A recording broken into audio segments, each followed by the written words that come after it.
Once, something happened that I never expected. I took my husband to the doctor for his usual checkup, but instead of everything being fine, the doctor said something really serious. Dr. Lawrence looked very serious and told me something shocking about my husband. I felt really scared and couldn't believe what I was hearing. My husband, who I always looked after when he was sick, was now someone I was afraid of.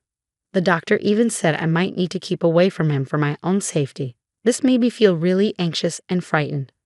Hi, I'm Betty Frieden, and I've spent the last decade working at a big pharmaceutical company. It's like a second home to me, a place where I feel comfortable and like I belong.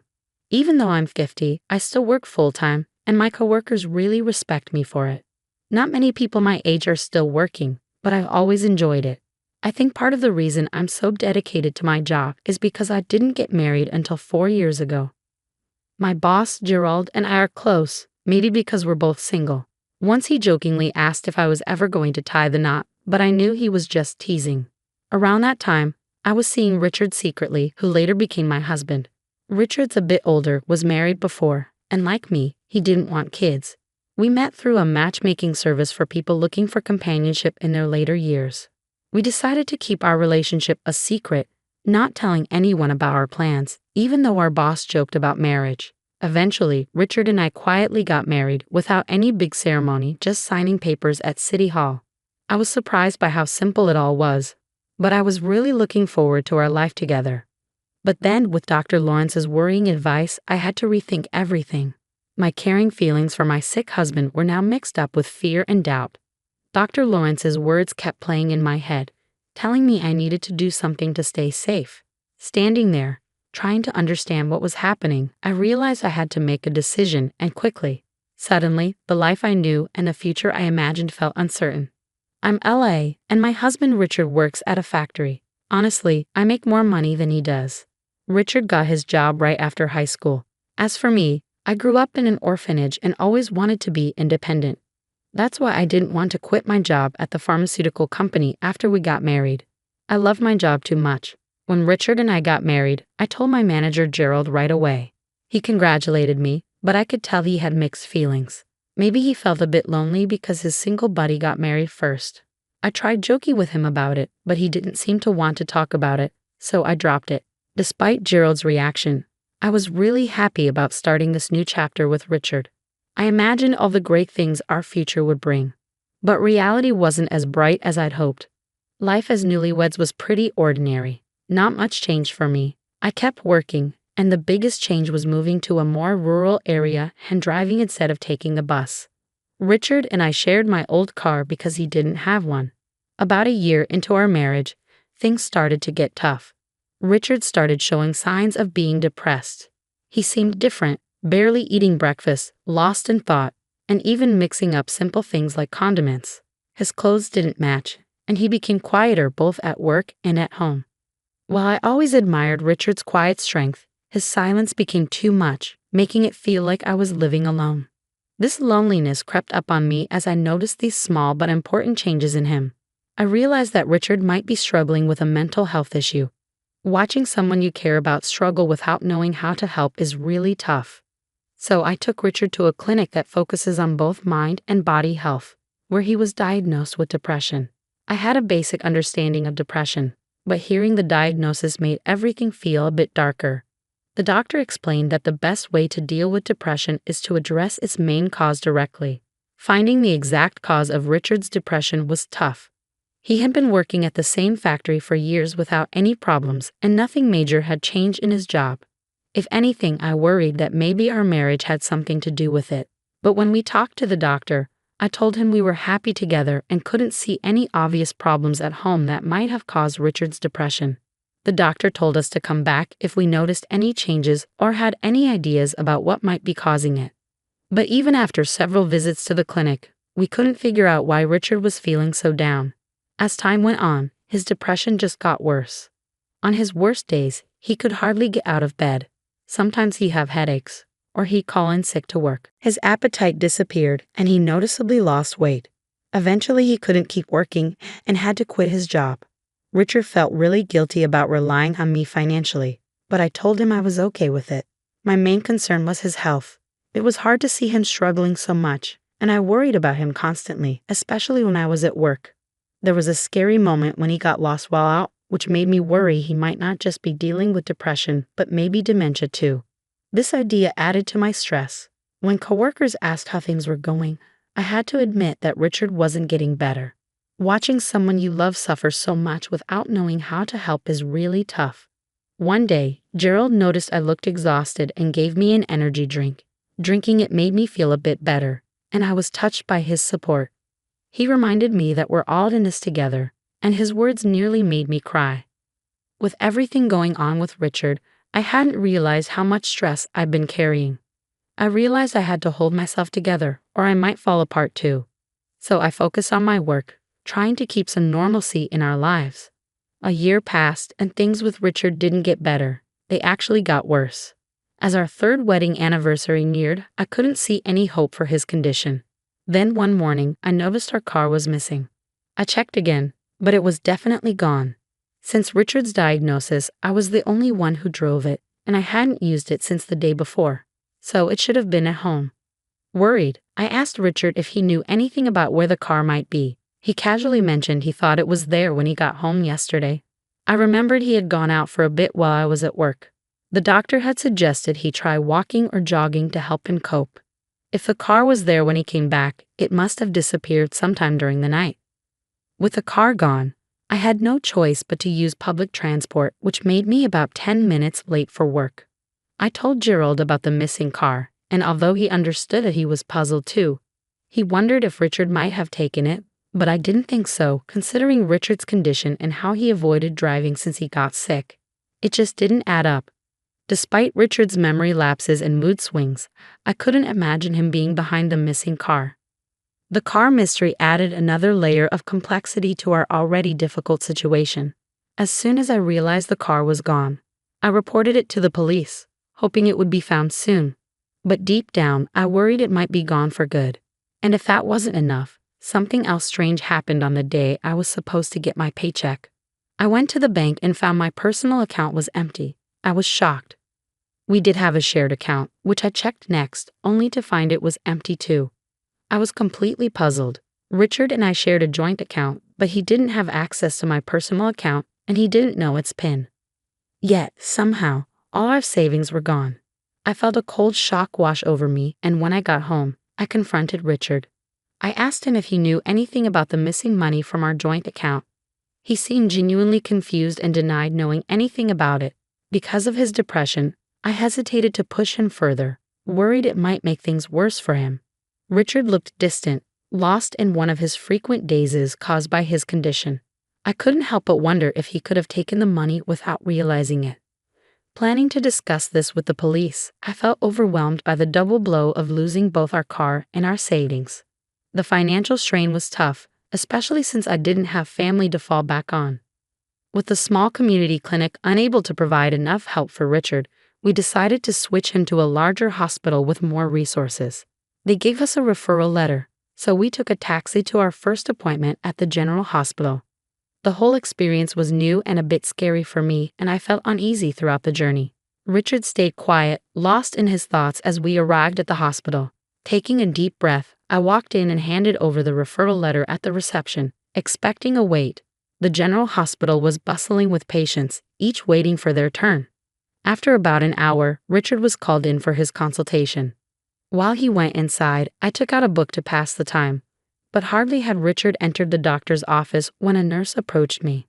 "Excuse me, are you Mrs. Simmons?" she asked. I confirmed, and she said the doctor wanted to see me. Familiar with discussing Richard's condition, I assumed it was a routine matter and followed her, though with some anxiety. The nurse led me to a different room, where a doctor, about 10 years older than me with graying hair and a gentle manner, greeted me. Before I could even sit down, I asked if this was about Richard's condition. He nodded seriously, and I braced myself for potential bad news. The doctor's next words caught me completely off guard.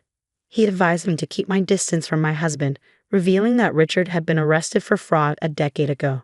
My mind was racing with confusion. Why was this coming up now, during a routine medical visit? The doctor explained his suspicions about Richard's depression, suggesting that he might be faking it.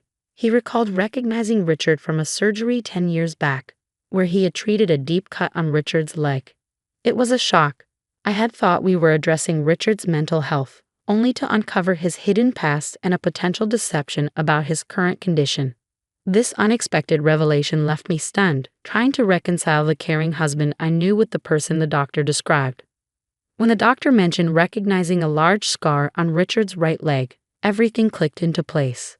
I knew about the scar but never knew how he got it, as Richard had never mentioned it. Finding out that the doctor before me was the one who had treated Richard's injury years ago felt like an unbelievable twist of fate. The doctor's revelation continued, unveiling that Richard had injured himself during a confrontation with his former wife, stemming from his fraudulent actions against her. He had stolen her luxury possessions and money. Shockingly, he had even pretended to have dementia during that period, tricking his wife into lowering her guard before committing the fraud. This repeated behavior of feigning illness to aid his deception was horrifying. Learning about Richard's criminal history and his arrest was overwhelming. I hadn't investigated Richard's past before marrying him. Having been alone for most of my life, I was just grateful to find someone willing to be my partner. The doctor's grave warning that Richard could pose a threat to me sent shivers down my spine. There was a gravity in his tone that made it clear this was a serious issue. The realization hit me like a ton of bricks. I had been deceived. In the days that followed, I struggled to maintain a facade of normalcy around Richard while secretly plotting my next moves. I made the decision to install surveillance cameras throughout our home to monitor Richard's actions when I wasn't present. About a week later, I noticed that a watch and bag were missing. Upon reviewing the footage from the cameras, I saw Richard leaving the house with them and returning later with a stack of cash, looking oddly pleased with himself. His behavior didn't match that of someone suffering from depression. This footage confirmed my worst suspicions. Richard was responsible for stealing my belongings, the car, and our savings. Confronted with undeniable evidence of his deceit, I felt crushed. Richard had lied to me and manipulated me, betraying the trust I had placed in him. It became clear that I needed to take significant action against someone who had pretended to be vulnerable and in need of care, only to exploit my compassion and generosity. The realization that Richard had betrayed my trust was agonizing.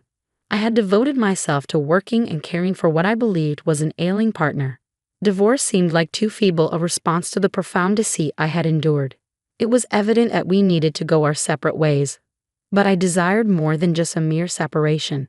I wanted Richard to fully grasp the seriousness of his actions and to rectify the harm he had caused. With a heavy heart and tears threatening to spill, I gathered the divorce papers and meticulously completed them with all the necessary details. The next day, feigning normalcy, I informed Richard that I needed to step out briefly. I had already arranged to take a day off from work, explaining the urgency of my situation to my understanding employer, who had granted me the sudden leave.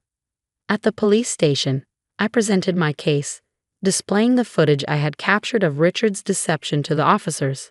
Initially, they seemed hesitant to take action based solely on the video evidence. However, after confirming with the pawn shop where Richard had sold the stolen items and tracking down my car being sold as a used vehicle, the evidence against him began to accumulate. It was also discovered that he had illegally accessed my bank accounts, raising suspicions about his purported depression. As the truth came to light, I was flooded with a complex mix of relief and sorrow.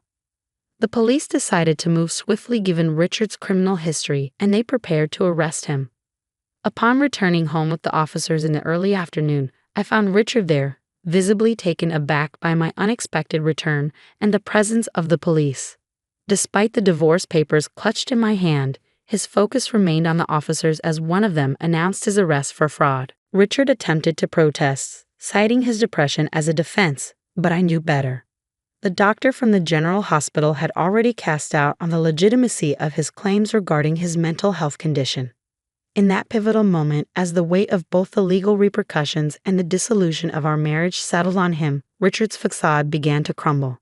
Choosing this course of action was agonizing but essential to safeguard myself and pursue justice for the betrayal and manipulation I had endured. At the police station, my sudden eruption of emotion caught even the officers off guard, but it seemed to finally pierce through Richard's veneer of composure. As the police placed him in handcuffs, Richard's facade of defiance cracked. He appeared defeated, his bravado replaced by frustration as he was escorted away. Observing the scene unfold, I felt strangely detached, as though I were watching the unraveling of someone else's life. Since the doctor's sobering warning, reality had felt distorted. Yet here I stood, confronting the stark truth of my circumstances, determined to forge ahead from the chaos Richard had wrought. Witnessing Richard being escorted away by the police felt surreal, akin to a scene from a dream. This moment marked a significant turning point, offering a glimpse of a return to the life I had known before the tumult of marriage consumed it. While a sense of relief washed over me, knowing I would no longer be ensnared in Richard's manipulative grasp, it was followed by a wave of loneliness.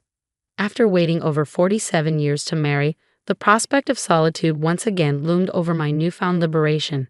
2 months later, our divorce was officially finalized. The process had been slightly delayed due to Richard's arrest, but as everything became official, my emotions had settled, allowing me to reflect on our shared history with clarity. Richard's future was uncertain, facing imprisonment for his second offense. I could only hope that this experience would prompt him to genuinely reconsider his choices. In the aftermath of our marriage, which had disintegrated into nothing more than a disillusioning memory, I found myself contemplating my next steps during a simple lunch at work. It was then that my boss, Gerald, approached, casually making a remark as he joined me with his store-bought hot dog lunch. "I think you'd be just fine if you were with me," he said, almost casually. His words caught me off guard, and it took a moment for their full weight to sink in, leaving me momentarily flustered. "Yes, I'm serious," he added, noticing my hesitation, his tone smooth yet sincere. I was left speechless, my lunch momentarily forgotten, as I processed his proposition. Gerald then returned to work, leaving me to mull over his unexpected offer. In the days that followed, the thought of a romantic relationship with Gerald hadn't crossed my mind, yet I couldn't ignore the care and stability he had consistently shown me. His dependable presence and responsible demeanor suddenly seemed to shine in a new light. Despite my initial surprise as I continued eating, the possibilities Gerald had introduced began to take root, hinting at a future I hadn't dared to consider until now. The idea of inviting Gerald out for a meal after work ignited a warmth within me, sparking a glimmer of hope for what lay ahead. Perhaps this was the perfect moment to embark on a fresh journey, exploring the potential for happiness and companionship once again. Stepping out of my comfort zone and into a new beginning with someone who had always been kind and supportive felt both exhilarating and reassuring. Tonight, I resolved, could mark the beginning of something wonderful and new.